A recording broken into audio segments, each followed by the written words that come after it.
দুগৰাকী পুৰস্কাৰপ্ৰাপ্ত প্ৰতিযোগীক আমাৰ ফালৰ পৰা অভিনন্দন জনাইছোঁ।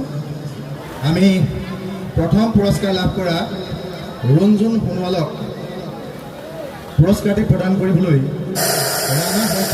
অনুৰোধ জনাইছোঁ। প্ৰথম পুৰস্কাৰ আছিল এটা গোল্ডেন ৰিং, ডায়মণ্ড ৰিং।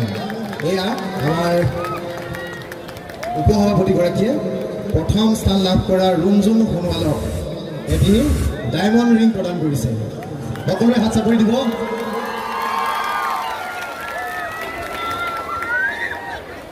আমি ৰাণাদাক এখনি ফুলাম গামোচাৰে এই সুযোগতে আদৰণি জনাব খুজিছোঁ। আমাৰ পৰাগ শইকীয়াই তেখেতক আদৰণি জনাইছে। ধন্যবাদ।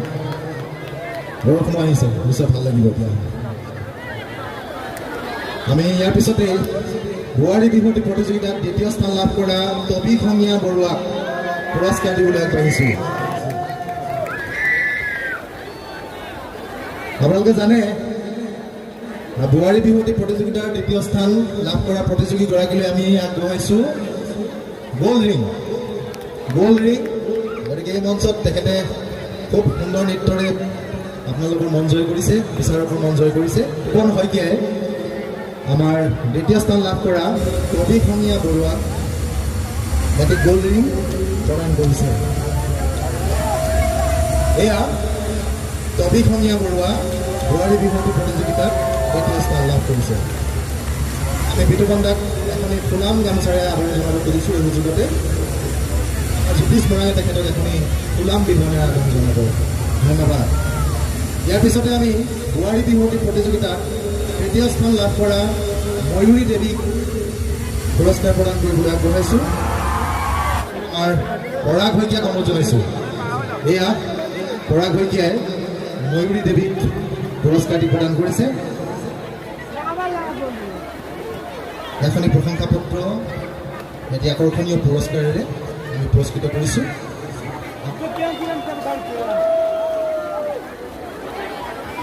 আমি পুৰস্কাৰ লৈছে টপিক অকণমান ৰখাইছোঁ। দেউতাই কি বুলি কৈছিলে কৈ দিয়া। দেউতাই কৈছিলে যে টপি আনিবি ট্ৰফি। এই ডাইলগটো মনত পৰিছে নাই বাৰু?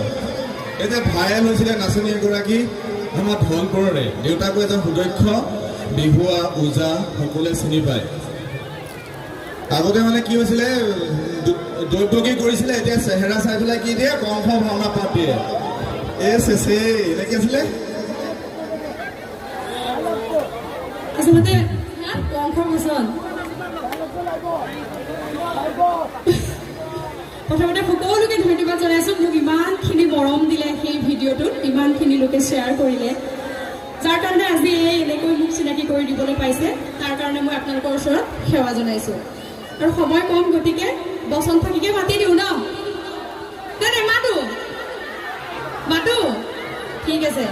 কংস আকাশবাণী শুনাই যায়, তাৰ পাছত কংসই কয় সঁচা, অতি সঁচা, বৰত পৰিছে সেই ধনজ্যোতিৰ অভিভাৱ।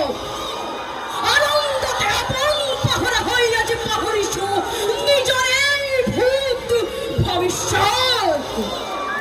সাৱধান কৰি দিছে মোক আকাশীবাণীয়ে, সোঁৱৰাই দিছে মোৰ কৰ্তব্য নিজৰ।